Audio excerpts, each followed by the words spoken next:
Welcome to Tutorial Help for You channel. Hello students, আজকে আমরা class 7 এর ইংরেজি টেক্সট বুক ব্লসমসের 10 নম্বর লেসন দ্য ইকোয়িং গ্রিন কবিতাটি শুরু করব। তোমরা বইয়ের 98 বা 98 পেজটি দেখো, সেখানে কবিতাটি দেওয়া আছে। এই কবিতাটি লিখেছেন উইলিয়াম ব্লেক, একজন বিখ্যাত ইংরেজি কবি এবং চিত্রকর। তিনি ছিলেন ইংরেজি সাহিত্যের রোম্যান্টিক পিরিয়ড বা সময়ের একজন খুবই বিখ্যাত কবি। তার কিছু বিখ্যাত কবিতার নাম হলো songs of innocence, songs of experience, the marriage of heaven and hell ইত্যাদি। এইবার পরের পৃষ্ঠায় দেখো, পোয়েমটি দেওয়া আছে। আমি কবিতাটির রিডিং ও বঙ্গানুবাদ বলছি। দ্য ইকোয়িং green. The sun does arise, সূর্য উদিত হয়।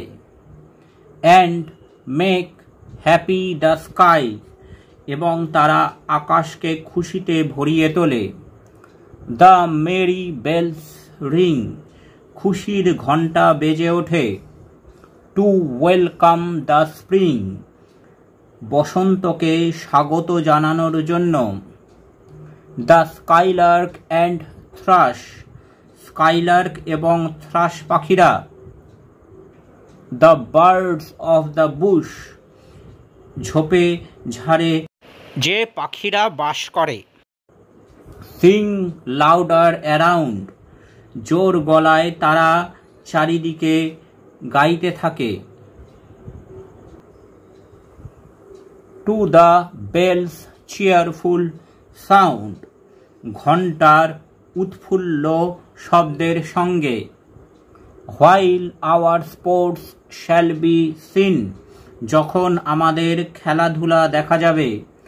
অন দ্য ইকোয়িং গ্রিন, প্রতিধ্বনিত সবুজের মাঝখানে।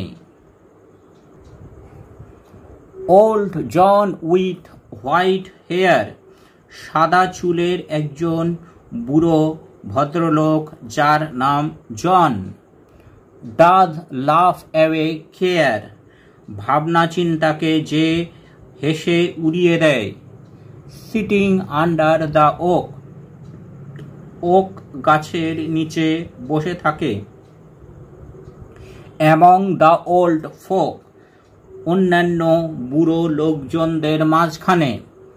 দে লাফ অ্যাট আওয়ার প্লে, তারা আমাদের খেলা দেখে হাসে। অ্যান্ড সুন দে অল সে, এবং একটু পরেই তারা সবাই বলে। Such such war the joys, এরকমই ছিল মজা। When we all girls and boys, যখন আমরা সবাই ছোট্ট ছেলে মেয়ে ছিলাম। In our youth time were seen, আমাদের ছোট্টবেলাগুলো দেখা যেত। অন দ্য ইকোয়িং গ্রিন, এই প্রতিধ্বনিত সবুজের মাঝখানে। Till the little ones weary, ছোটরা যতক্ষণ না পর্যন্ত খুব ক্লান্ত হয়ে উঠছে। No more can be merry, যখন তারা আর আনন্দ করতে পারে না। দ্য সান ডাজ ডিসেন্ট, সূর্য যখন অস্ত যায়। And our sports have an end, তখন আমাদের খেলাধুলা শেষ হয়। Round the laps of their mother, মায়ের কোল ঘিরে তখন। মেনি ব্রাদার্স অ্যান্ড সিস্টার্স, অনেক ছোট ভাই বোনেরা গিয়ে আশ্রয় নেয়। Like birds in their nest, যেমন করে পাখিরা বিশ্রাম নেয় তাদের বাসায়।